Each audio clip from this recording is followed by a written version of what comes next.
Alexander castle ময়মনসিংহের একটি অত্যন্ত গুরুত্বপূর্ণ এবং সুন্দর ঐতিহাসিক নিদর্শন। স্থানীয়ভাবে এটি লোহার কুঠি নামেও বেশ পরিচিত। আজ সেই আলেকজান্ডার ক্যাসেল নামকরণ কীভাবে হয়েছিল, লোহার কুঠি কেন বলা হয়, এসব নিয়েই কথা বলব। মুক্তাগাছার জমিদার মহারাজা সূর্যকান্ত আচার্য চৌধুরী এটি নির্মাণ করেন। ময়মনসিংহ জেলা গঠিত হয়েছিল 1787 সালের 1 মে। সেই হিসাবে ময়মনসিংহ জেলার শতবার্ষিকী বা 100 বছর পূর্ণ হয়েছিল 1887 সালে। ময়মনসিংহ জেলা প্রতিষ্ঠার শতবার্ষিকী উপলক্ষে এটি নির্মাণ কাজ শুরু হয় এবং 1879 সালে, কিছু সূত্র অনুসারে 1889 সালে এটি সম্পন্ন হয়। নির্মাণে সে সময় প্রায় 45,000 টাকা ব্যয় হয়েছিল। তৎকালীন জেলা কালেক্টর NS আলেকজান্ডারের সাথে মহারাজা অত্যন্ত বন্ধুত্বপূর্ণ সম্পর্ক ছিল। তার নাম অনুসারেই এই প্রাসাদের নামকরণ রাখা হয় আলেকজান্ডার ক্যাসেল। অন্য একটি প্রচলিত ও গ্রহণযোগ্য মত অনুসারে ব্রিটিশ সম্রাট 7ম এডওয়ার্ডের স্ত্রী আলেকজান্ড্রার নামানুসারেও এটি নামকরণ করা হয়েছে। এটা অনেক প্রচলিত, এটা কথাটাও শোনা যায়।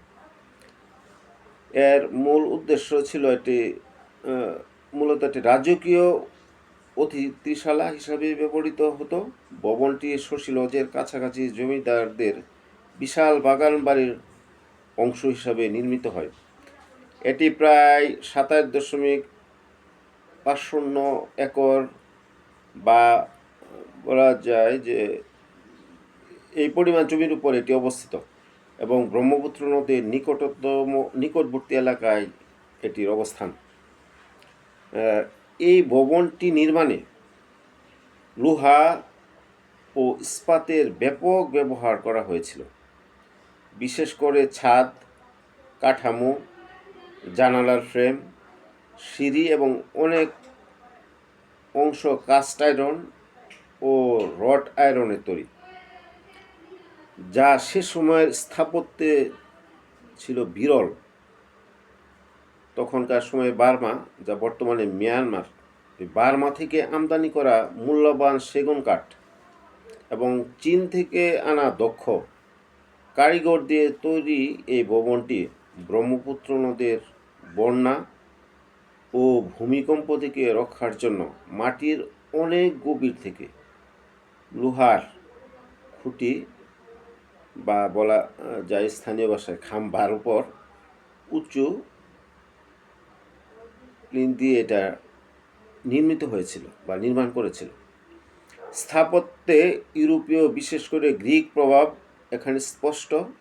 সামনের প্রবেশপথে 2টি গ্রিক মূর্তি, ভিতরে শ্বেতপাথরের মেঝে, অপূর্ব কারুকাজ এবং লোহার সুন্দর কাজ এখনও দর্শকদের মুগ্ধ করে। এ কারণেই স্থানীয়রা এটিকে লোহার কুঠি বা রংমহল নামে ডাকেন। আলেকজান্ডার ক্যাসেল ঐতিহাসিকভাবে অত্যন্ত সমৃদ্ধ, কারণ এখানে অনেক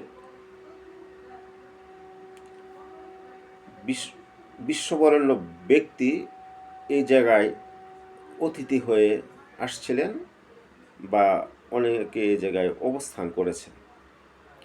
এখানে বিশেষভাবে রবীন্দ্রনাথ ঠাকুর 1926 সালের 15 ফেব্রুয়ারি ময়মনসিংহে সফরে এসে এই মহারাজা সূর্যকান্ত আচার্য চৌধুরীর আতিথ্যে 19 ফেব্রুয়ারি পর্যন্ত টানা 4 দিন এখানে অবস্থান করেছিলেন। এটা ইতিহাস থেকে জানা যায়।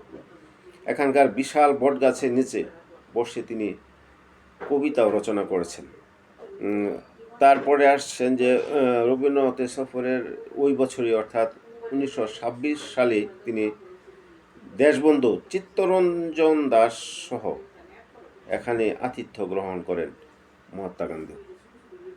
তার পরবর্তীতে ভারতে তৎকালীন ভাইসরয় লর্ড কার্জন ওনার সফরকালে এখানে অবস্থান করেছেন। এছাড়াও নবাব স্যার সলিমুল্লাহ, রাশিয়ার গ্র্যান্ড ডিউক বরিস, তারপরে সুভাষচন্দ্র বসু, কামাল পাশা, ওয়াজেদ আলী খান পন্নী সহ আরও অনেক বিশিষ্ট ব্যক্তি এখানে আতিথ্য গ্রহণ করেছেন। এই বর্তমান অবস্থাটা যদি আসি তাহলে এটি ময়মনসিংহ শহরের যে কোর্ট ভবন আছে এই এলাকায় অবস্থিত। এখানে সরকারি টিচার্স ট্রেনিং কলেজ প্রাঙ্গণে বলা যায় অবস্থিত, যেটা পুরুষ টিচার্স ট্রেনিং কলেজ। বর্তমানে এটি সরকারি সম্পত্তি এবং দীর্ঘদিন ধরে কলেজের এই সরকারি টিচার্স ট্রেনিং কলেজ পুরুষের লাইব্রেরি হিসাবে ব্যবহৃত হচ্ছে। এটা ভবনটি দ্বিতল এবং এতে ছোট বড় 24টি কক্ষ রয়েছে। দীর্ঘদিন সংস্কারের অভাবে এর জৌলস কিছুটা ম্লান হলেও 2019 সালের প্রত্নতত্ত্ব অধিদপ্তর এটিকে সংরক্ষিত পুরাকীর্তি হিসাবে ঘোষণা করেছে এবং বর্তমানে এর সংস্কার কাজ চলমান রয়েছে। তবে এখনও পুরোপুরি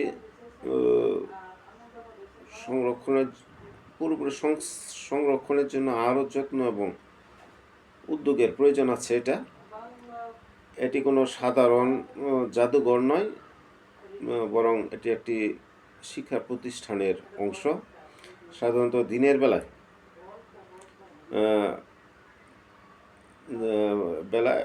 বাইরে থেকে এই স্থাপনাটা দেখা যায়। ভিতরে লাইব্রেরির অংশ, প্রবেশের জন্য কলেজ কর্তৃপক্ষের অনুমতি প্রয়োজন হয়। বর্তমানে কোনো আলাদা এর প্রবেশ মূল্য নাই। যেহেতু এখানে প্রশাসনিক ও শিক্ষা কার্যক্রম চলে, তাই মূল ভবনের ভিতরে সবসময় প্রবেশের অনুমতি নাও মিলতে পারে। তবে বাইরে থেকে ভবনের অসাধারণ স্থাপত্য শৈলী ও ঐতিহাসিক সৌন্দর্য দেখা যায় বা উপভোগ করা যায়। আশেপাশে শশীলজ ও জয়নুল আবেদিন সংগ্রহশালা পাশেই অবস্থিত, বা সংগ্রহশালা এখান থেকে খুবই কাছে। আলেকজান্ডার ক্যাসেল শুধু একটি যে ভবন তাই নয়, এটি ময়মনসিংহের জমিদারির ঐতিহ্য, স্থাপত্য শিল্প এবং ঐতিহাসিক স্মৃতির এক অমূল্য সম্পদ। সঠিক সংরক্ষণের মাধ্যমে এই ঐতিহ্যকে ভবিষ্যৎ প্রজন্মের জন্য রক্ষা করা আমাদের সকলের দায়িত্ব।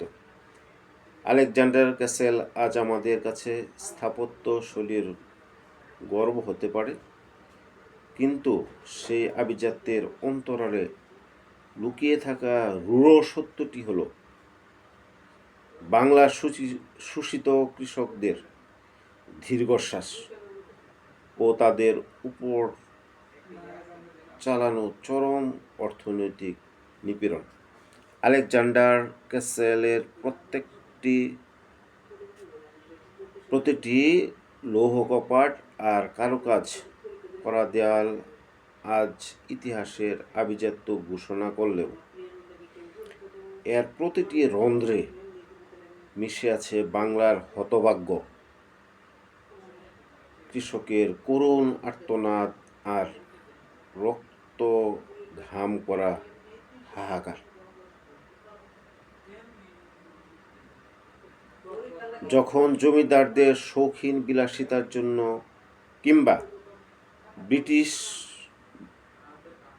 তাদের যে বলা যায় প্রভু, তাদের মনোরঞ্জনের এই লোহার কুটি ভিত্তিপ্রস্তর স্থাপিত হয়েছিল, তখন বাংলার জীর্ণ কুটিরে ক্ষুধার্ত কৃষক অন্ন বা খাদ্যের জন্য ছিল আর্তনাদ বা করুণ আর্তনাদ, কারণ তার সারা বছরের হাড়ভাঙা খাটুনির শেষ সম্বলটুকু কেড়ে নেওয়া হয়েছিল সালামি আর আবওয়াব এর নিষ্ঠুর কর মেটাতে। এই কর যে কার্জন আর রাজকীয় অতিথিদের পদধূলিতে এই প্রাসাদ ধন্য হয়েছিল, তাদের আপ্যায়নের প্রতিটি পয়সা জোগাতে গিয়ে নাম না জানা হাজারো মেহনতি মানুষের নিষ্ঠুর পিঠে পড়েছে জমিদারদের ল্যাঠেল বাহিনীর নির্মম নিষ্ঠুর চাবুকের আঘাত। আর তাদের চোখের জলে সিক্ত হয়েছে এই জনপদের মাটি। 1897 এর ভূমিকম্পে যখন সাধারণ মানুষের শেষ আশ্রয়টুকু ধুলোয় মিশিয়ে দিয়ে তাদের খোলা আকাশের নিচে দাঁড় করিয়ে দিয়েছিল, তখনও এই দুর্বেদ্য প্রাসাদটি কৃষকের বুকের উপর এক বিশাল পাথরের মতো বিদ্রূপ হাসছিল। আলেকজান্ডার ক্যাসেল আজ কেবল একটি স্থাপত্য নয়, বরং এটি বাংলার শোষিত প্রজাকুলের সেই দীর্ঘশ্বাসের এক জীবন্ত সমাধিস্তম্ভ,